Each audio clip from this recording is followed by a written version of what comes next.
पंजाब में तकरीबन 3 हफ्तों से जारी कानूनी जंग का बिल आखिर इख्तिताम हो ही गया। लाहौर हाई कोर्ट ने वज़ीर आला पंजाब को डी नोटिफाई करने का इक़दाम कलअदम करार दे दिया। लार्जर बेंच ने 5 सफ़हात पर मुश्तमिल तहरीरी फैसला जारी कर दिया।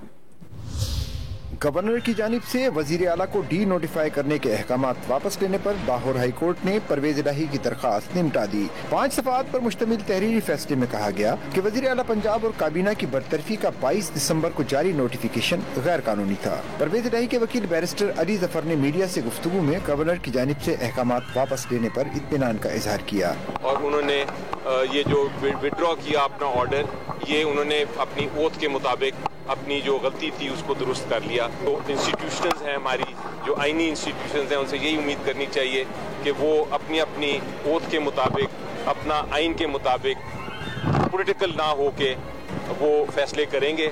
बेंच के सरबराह जस्टिस आबिद अजीज शेख ने मामला पार्लिमान में ही निपटाने पर फरीकैन को सराहा और बावर कराया कि अदालत की पार्लिमानी उमूर में मदाखलत नहीं होनी चाहिए।